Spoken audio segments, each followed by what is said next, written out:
Forged in the heart of a tempest, clad in armour that gleams like lightning, wielding weapons imbued with celestial power, they are the Stormcast Eternals.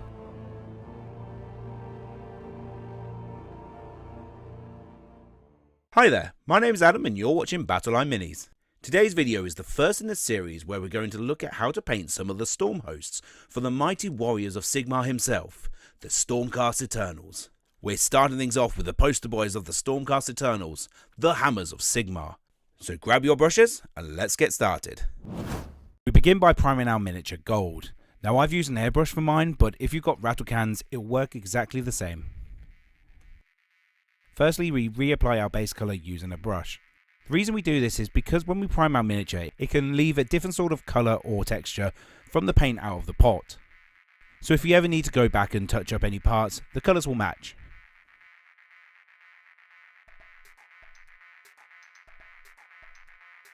Once this is done, we're going to bring out the definition on the model.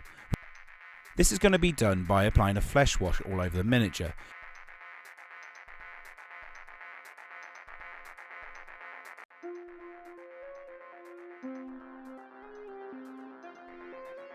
We want to be careful that it doesn't pull too much.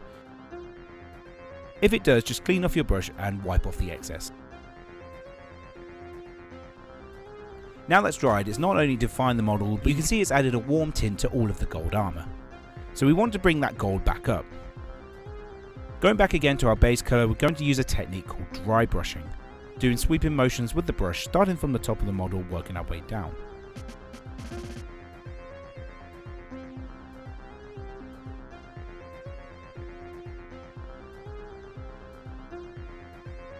Now the dry brushing is done, you can see the armour's brightened back up. But now we're going to take it a step further and do a second dry brush. We're going to apply this in exactly the same way we did the first dry brush. Only this time we're going to have less paint on the brush and focus more towards the top edges.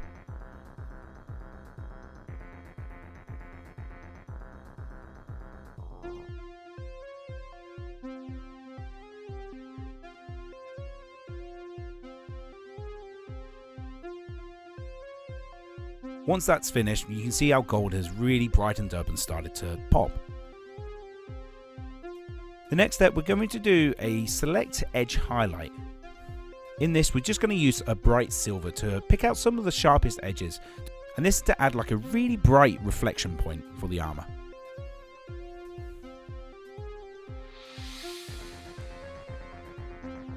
You can see I'm picking out areas such as the top of the pauldrons there and the neck guard.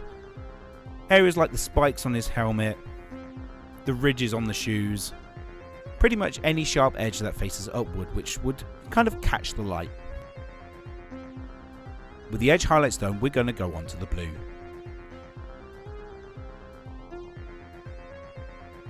So with a couple of thin coats, I'll cover the areas that want to be blue, such as the front of the shield and the pauldrons.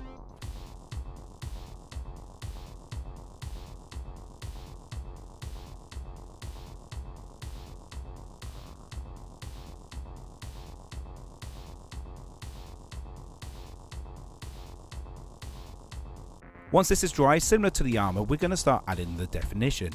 For this, we're using a dark blue wash. Again, being careful with the application to make sure it doesn't pull too much on the flat surfaces and it's more pulled towards any recesses.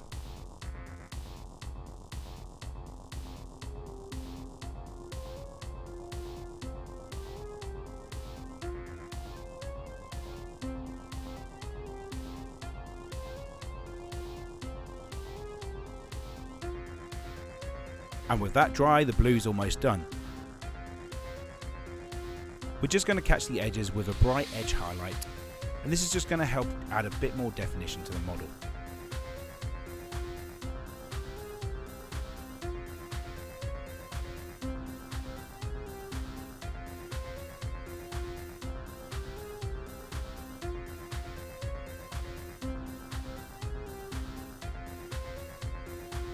If you're feeling brave, you can add a little dot of the highlight colour onto these rivets here to help make those pop as well.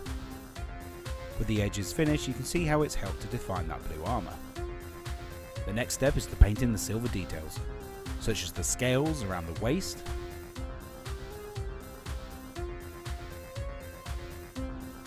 and the blade at the tip of the spear.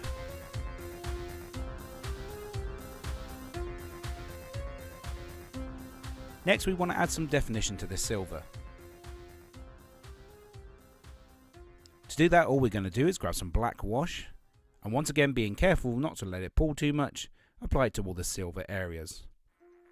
Now when it comes to the blade, I like to start at the top of the blade and drag my brush down so it pulls towards the base. This tends to give a nice little gradient to the metallic. As an extra step, if you want that blade to look really sharp and deadly, add an edge highlight with a brighter silver along the middle and the edges of the blade.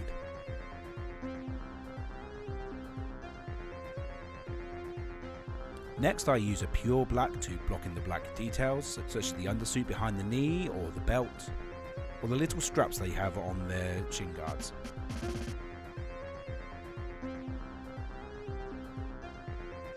Next, with a cold blue grey, we pick up the raised details on that undersuit.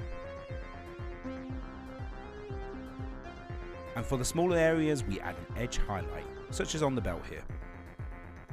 Next, we're going to add some colour to the icons on the pauldrons and the shield. You want to take your time here to make sure you catch the raised detail. And if you do overspill, we can just go back with our base colour of blue and tidy that up.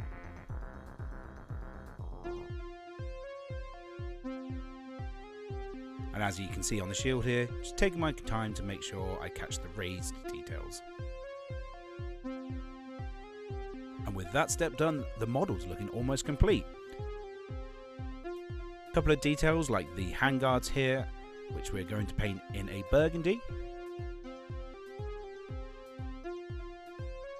And I've also gone and painted the sheath for the sword on the waist there in the same colour.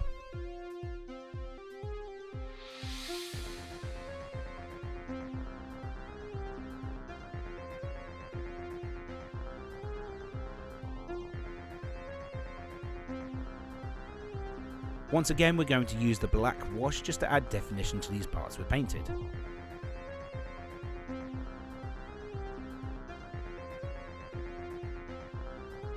And now we're on our last step, and that's this parchment over here. Starting with a bone colour, I completely cover the parchment. This may take multiple thin coats depending on what your base colour is. Once we're done with this, we're going to come in and add a sepia wash.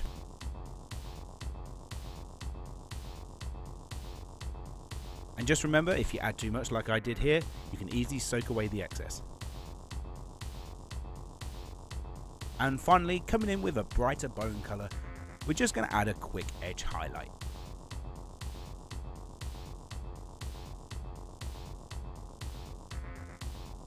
And there we have it, your battle ready Stormcast in under 60 minutes. But let's take a closer look.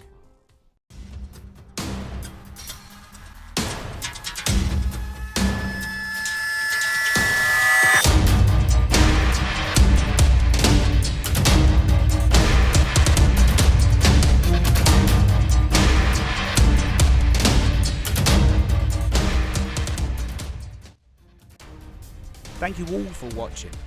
If you enjoyed this video, please give it a thumbs up and consider subscribing to the channel for more content like this. Don't forget to hit the bell icon so you never miss an update. Leave your comments and suggestions down below of what you think of the model or what I should do next. I love hearing from you. Once again, my name's Adam, you've been watching Battleline Minis, and I'll see you in the next video.